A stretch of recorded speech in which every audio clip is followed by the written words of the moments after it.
It's Rick and Sasha. Hey, coming up, we got those birthdays, anniversaries, and celebrations. Get on the list. Good morning, y'all. My name is Rick Parday. Hey, baby. Sasha the Diva. Hurry up and call us. 888-909-1514. I see them lines lit already, child. We coming. Hey, listen, the NBA lost a great and former commissioner, David Stern. He passed away at 77 years old. This guy, I mean, he was amazing. Remember that old NBA theme song you hit right there? Yes. Yeah. Okay, now I feel the spirit of sports. This man was largely responsible for turning the NBA into a profitable company. I'm talking about, like, when he was there, like $5.5 billion. Wow. Just, like, on TV and just other stuff. I mean, he made NBA players multi-millionaires. Wow. I mean, this guy was amazing. And then when he left the NBA, he still stayed a part of the game. He talked about sports technology, different startups, virtual reality, list goes on and on. But what we do remember him when they had the dress code issue. Okay. Well, see, I didn't even know that back then that they had a dress code issue. So back then they couldn't wear cornrows, they couldn't wear gold chains, they couldn't wear T-shirts. Wait a minute, gold chains on the basketball court? No, gold chains coming to Well, they want the a game. certain look. He couldn't do that. Oh, I get it. Allen Iverson, hated the league for that. I mean, so many things. There was an age limit. Okay. Players, they went from 18 to 19. They had to be a year out of high school.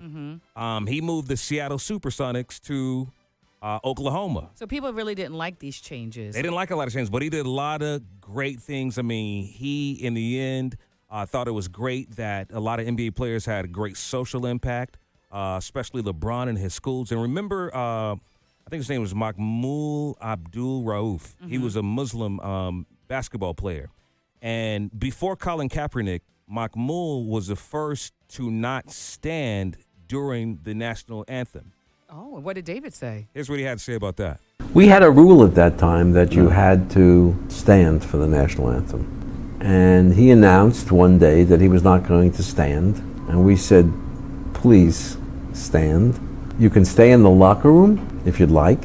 You can stay in the vomitorium. You don't have to come on the court. But if you come on the court and sit in a bench with your team, you're going to have to stand. And he decided that he wanted to make a statement. And I was commissioner, and I suspended him for one game. And then he stood. And when he stood, he looked in the wrong direction. He muttered. He did other things. That's okay. Our rule just says stand, and that's all we were enforcing. And he was also a king of the clapbacks. What happened, Sasha? He had an interview with Jim Rohn, who's a sports announcer. Yeah. And he was asking him questions about the lottery. Right. But, honey, the interview went left because David Stern wanted to ask something about his wife, honey. Was the fix in for the lottery? I have two answers for that. I'll give you the easy one. No, and a statement. Shame on you for asking.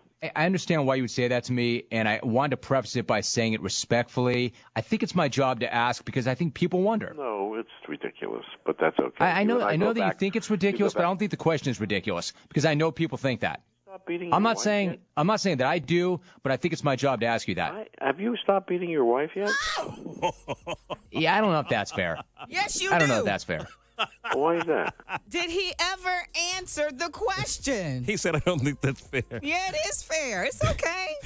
David Stern, the king of the clapbacks. He's gone, but he's done so much for the NBA, and we remember him. It's Rick and Sasha. Rick and Sasha.